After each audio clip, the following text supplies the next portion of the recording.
Assalamualaikum warahmatullahi wabarakatuh.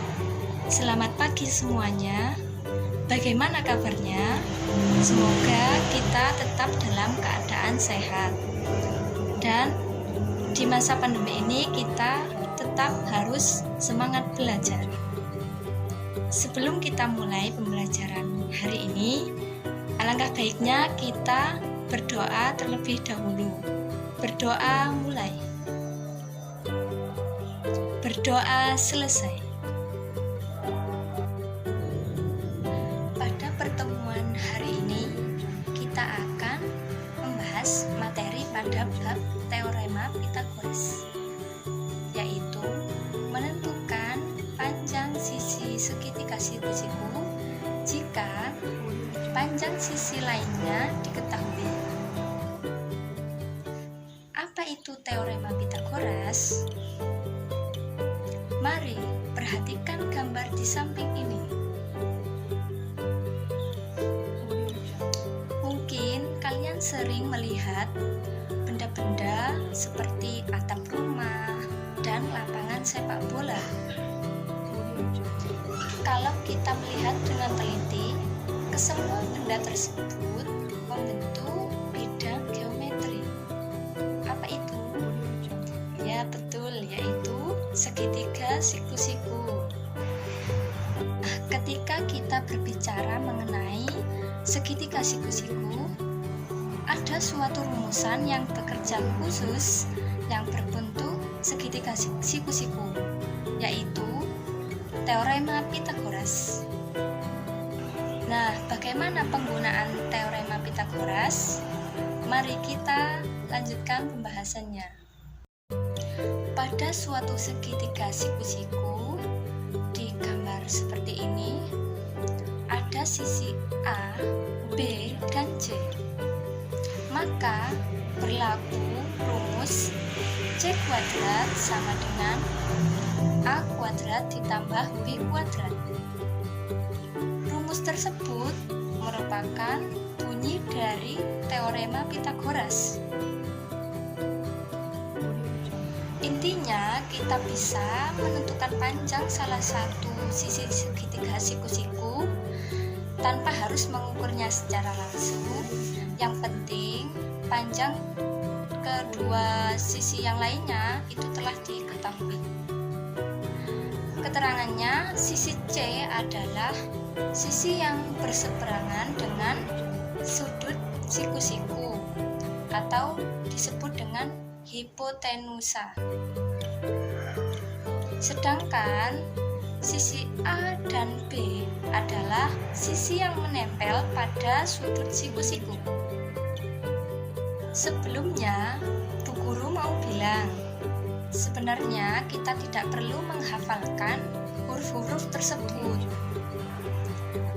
Intinya, sisi paling panjang atau hipotenusa kalau dikuadratkan itu sama dengan jumlah sisi lain yang sudah dikuadratkan juga. Jadi pahami konsepnya saja ya, pahami konsepnya, jangan hurufnya saja. Sebelum kita ke contoh soal, kita benar-benar harus paham mengenai konsep hipotenusanya supaya kita tidak salah saat menggunakan rumusnya. Di samping ada gambar segitiga siku-siku. Mari kita sama-sama menentukan mana hipotenusanya. Sekaligus kita akan menemukan rumus Pythagorasnya. Pada gambar contoh soal, yaitu ada X, Y, dan Z. Ingat, hipotenusanya berada di seberang sudut siku-siku. Jadi, hipotenusa pada gambar tersebut adalah sisi X. Sehingga rumus Pythagorasnya adalah X kuadrat sama dengan Z kuadrat ditambah Y kuadrat. Jadi walaupun segitiga siku-sikunya diputar kayak apapun,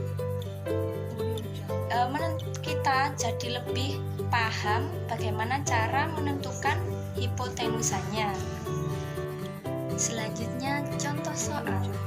Yang pertama, perhatikan gambar di samping ini.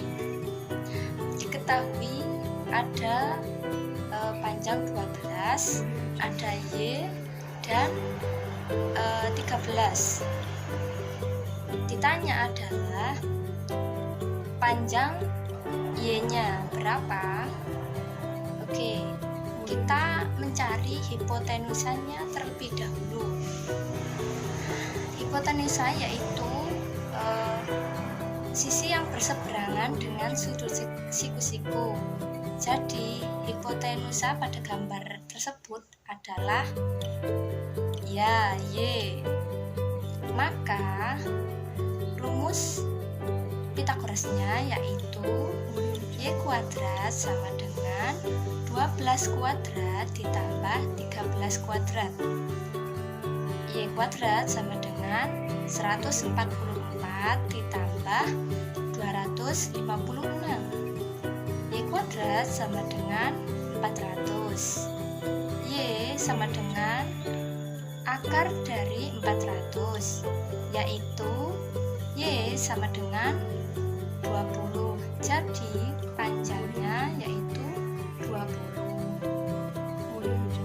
Soal yang kedua, diketahui pada gambar di samping ada 5, 13 dan Y.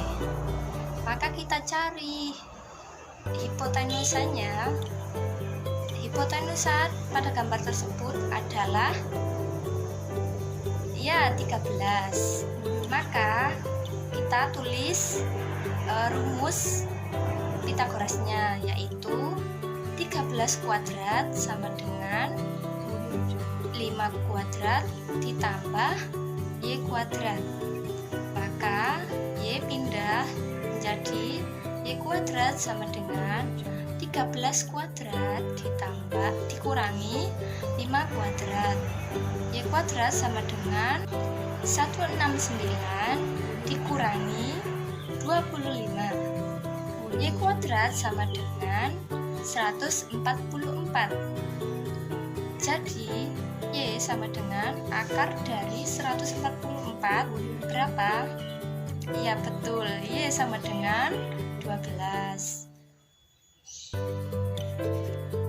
Oke, sudah paham dengan materi tersebut? Jika ada yang ditanyakan silakan. Jika tidak, maka kerjakan latihan soal yang akan saya berikan dan membentuk kelompok yang terdiri dari 5 anak. Waktu pengerjaan atau diskusi kelompok yaitu 30 menit. Jika sudah, silahkan didiskusikan bersama-sama. Oke, diskusi sudah selesai. Silahkan berkumpulkan hasilnya. Sebelum pembelajaran saya akhiri, apa saja pembelajaran yang sudah kita pelajari?